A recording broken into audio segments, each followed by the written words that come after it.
Il était une fois dans une toute petite ville, un tout petit monsieur avec une toute petite tête, un tout petit cerveau dedans et qui avait un grand pantalon, une toute petite bite dedans et une énorme voiture. Jean-Eudes de Chibroipoix était né à Gros-Cadillac-sur-Ginette, en Grosse-Garonne. Il passa son enfance élevé dans l'amour des hommes, le respect de Dieu et la crainte de rouler en Twingo.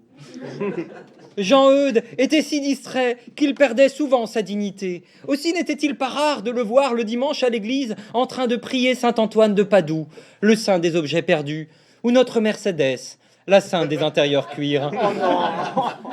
Oh, c'est le début. Oh, comme Jean-Eudes Chibrapoix aimait faire pénitence ou abonder le denier de l'église, se montrant généreux en passant devant le tronc à pièces de l'église.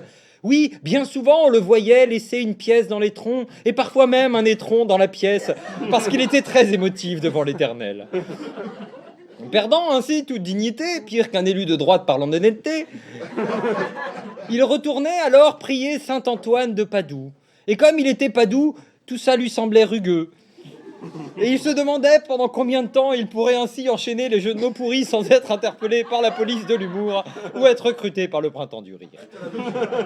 Ainsi s'écoulait son enfance, pour lui comme pour tant d'autres enfants de cœur, se sentant monter vers le Très-Haut tout en mettant genoux à terre. Mais pour se nourrir ainsi de l'aspiration verticale de notre père, sans mauvais jeu de mots, je vous vois venir, encore eût-il fallu que ses enfants le sucent. La ferveur catholique de Jean-Eudes Chibrapoix était donc solide, entière et aussi inébranlable qu'une présomption d'innocence chez les Balkany. Mais tout d'un coup, pour Jean-Eudes, c'est le drame. Et sa vie va basculer plus vite qu'un soutien socialiste après une primaire. Tout se passe devant l'école de Gros-Cadillac-sur-Ginette.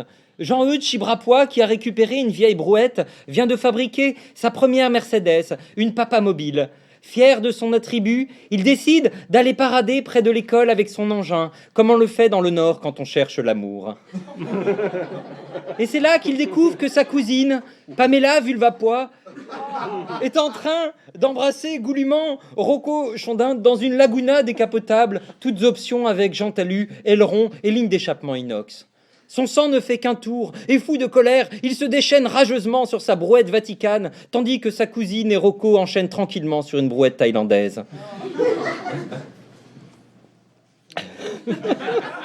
Jean-Eudes est en émoi. Il bouillonne et il s'agite, mais ne peut s'empêcher d'être excité devant cette auto, ses 8 chevaux et son turbo. Et devant la puissance mécanique de tous ces chevaux, des larmes de joie perlent à ses paupières, comme Cyprine aux lèvres de nonne devant la puissance mécanique d'un poney. Mon Dieu, est-ce bien raisonnable? Et tout ça sans le poisson, c'est normal, c'est à cause du turbo. Je vous laisse réfléchir. Oh non, c'est un jeu de mots qui ne passe qu'à l'écrit. C'est terrible. Jean-Eudes se promet alors devant Dieu, qui a inventé l'homme, qui a inventé le pape, qui a commandé la papa mobile, que lui aussi il sera un jour au volant d'un monstre mécanique et au bras d'une blonde pneumatique. À 13 ans, Jean-Eudes ne rate aucun numéro d'automoto et ressent ses premières érections devant une Mégane sportive dont les rapports sont pourtant un peu courts, souvent entre la 4e et la 3e, tous les collégiens vous le diront. À 16 ans, Jean-Eudes fait des cours de conduite accompagnés dans la Kangoo familiale et klaxonne déjà ses cons en Opel Corsa, imprégné de sagesse et de charité chrétienne, t'avance ou quoi connard, on n'est pas en Ariège ici. À 18 ans, Jean-Eudes passe le permis et rate le bac. Il se console en gagnant la confiance d'un être compréhensif et dévoué qui sait qu'un amoureux de l'automobile sous-diplômé peut donner le meilleur de lui-même. Et cet homme, c'est son banquier, qui lui accorde un crédit à la consommation. Jean-Eudes acquiert alors à vil prix une Opel Vectra qu'il customise avec un aileron, des bas de caisse et des motifs tribaux en gros scotch qui collent sur la carrosserie afin de rencontrer l'amour. Parce que, dit-il, ton âme, c'est comme une voiture. Si elle est belle à l'extérieur, il y a des soupapes à l'intérieur. Je vous laisse réfléchir.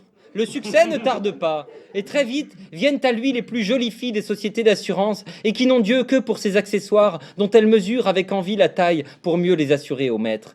Las, Jean-Eudes n'a besoin ni Dieu, ni de maître, et s'assure au tiers parce que faire les choses à moitié, c'est trop cher pour lui, qui est smicard.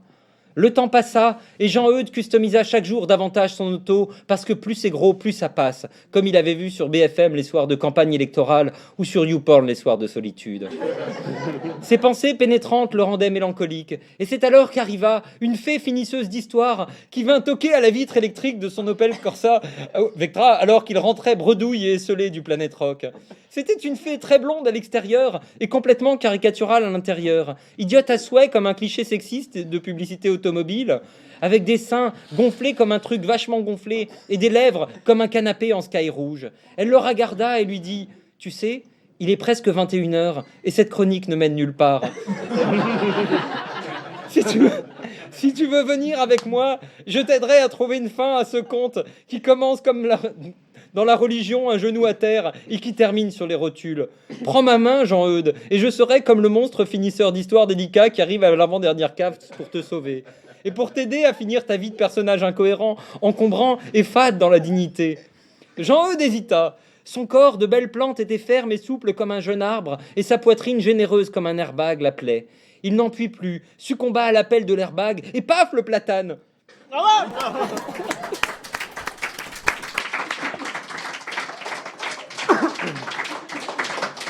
Tu devrais avoir honte.